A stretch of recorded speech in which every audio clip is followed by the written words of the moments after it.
हरियाणा चुनाव में दलित vote bank पर सबकी नजर। भाजपा और कांग्रेस ने झोंकी पूरी ताकत।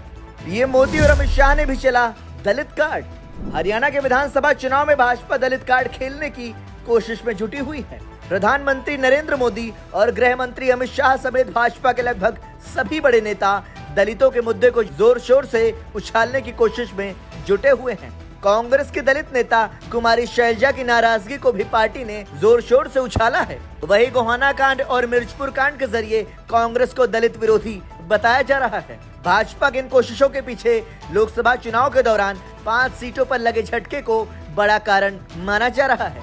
लोकसभा चुनाव में 5 सीटों पर मिली हार के पीछे दलित वोट बैंक खिसकने की बड़ी वजह मानी जा रही है। दरअसल कांग्रेस ये नैरेटिव सेट करने में कामयाब रही थी कि भाजपा सत्ता में आई तो संविधान में संशोधन करके आरक्षण खत्म कर देगी।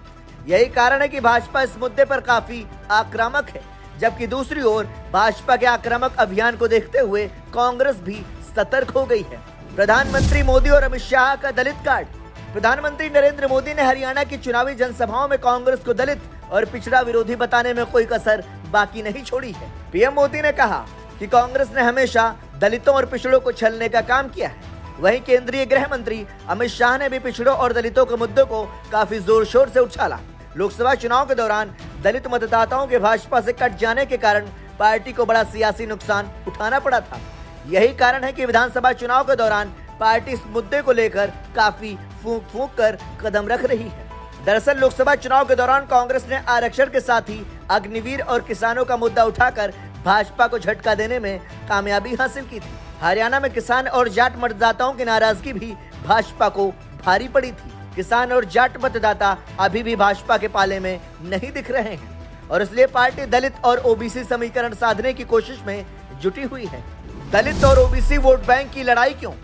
हरियाणा में दलित और ओबीसी वोट बैंक की लड़ाई अनायास नहीं है। कांग्रेस और भाजपा में इस वोट बैंक पर कब्जे के लिए तीखी जंग के ठोस कारण हैं। हरियाणा में मतदाताओं के जातीय समीकरण पर नजर डाली जाए तो सबसे ज्यादा 33% संख्या ओबीसी मतदाताओं की है, जबकि जाट मतदाता करीब 27% है और दलित मतदाताओं की संख्या 21% है।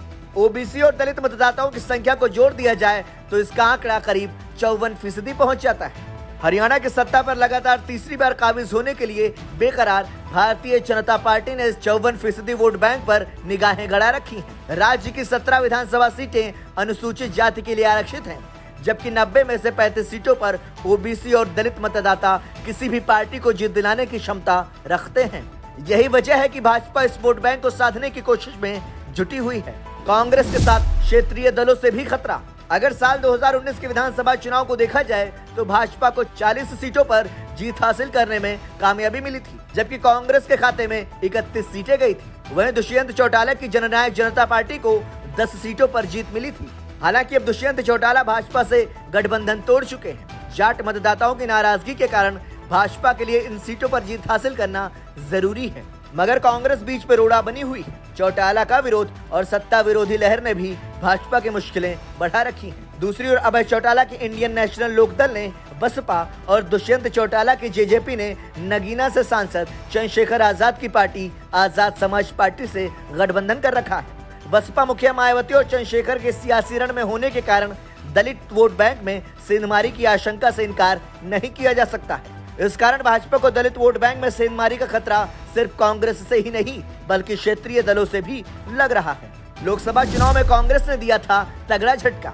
2024 के लोकसभा चुनाव के दौरान कांग्रेस ने दलित वोट बैंक में तगड़ी सेंधमारी की थी। 20% से अधिक एससी मतदाताओं वाली 47 विधानसभा सीटों में से 25 सीटों पर कांग्रेस को जीत मिली थी, जबकि 18 सीटों पर ही भाजपा प्रत्याशियों को बढ़त मिल सकी थी।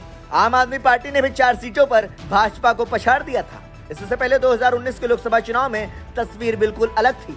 भाजपा 47 में से 44 विधानसभा सीटों में आगे थी, जबकि कांग्रेस को सिर्फ 2 सीटों पर बढ़त मिली थी। साल 2019 के लोकसभा चुनाव में भाजपा दुष्यंत चौटाला की पार्टी जेजेपी के समर्थन से सरकार बनाने में जरूर कामयाब रही थी, लेकिन नतीजों पर गौर किया जाए तो पार्टी को अनुसूचित जाति के लिए आरक्षित सीटों पर तगड़ा झटका लगा था। पार्टी 17 में से 5 सीटों पर ही जीत हासिल कर सकी थी। इससे पहले 2014 के विधानसभा चुनाव में पार्टी को 9 सीटों पर जीत मिली थी। नायब सिंह सैनी के जरिए भाजपा खेल रही कार्ड। पिछड़े वोट बैंक को एकजुट करने के लिए भाजपा ने इस बार पिछड़ी बिरादरी से ताल्लुक रखने वाले नायब सिंह सैनी को सीएम चेहरा घोषित कर रखा है। दरअसल जाट मतदाताओं की नाराजगी के कारण भाजपा उसकी क्षतिपूर्ति पिछड़े वोट बैंक से करना चाहती है। हरियाणा की 25 से 30 सीटों पर जाट मतदाताओं की भूमिका काफी अहम मानी जाती है। जाट और किसान वर्ग की नाराजगी के कारण दलित और पिछड़े मतदाता भाजपा के लिए काफी अहम हो गए हैं। भाजपा की ओर से अनिल विज और राव इंद्रजीत ने भी सीएम पद को लेकर दावेदारी ठोक दी है, मगर गृह मंत्री अमित शाह समेत भाजपा के शीर्ष नेतृत्व ने साफ कर दिया है कि भाजपा के चुनाव जीतने की स्थिति में नायब सिंह सैनी ही राज्य के मुख्यमंत्री होंगे। सियासी जानकारों का कहना है कि भाजपा नायब सिंह सैनी के जरिए पिछड़े वोट बैंक के आधार को मजबूत बनाना चाहती है। यही कारण है कि पीएम मोदी और अन्य शीर्ष नेताओं की जनसभाओं में नायब सिंह सैनी को काफी महत्व दिया जा रहा है। ब्यूरो रिपोर्ट, संदेश वाहक।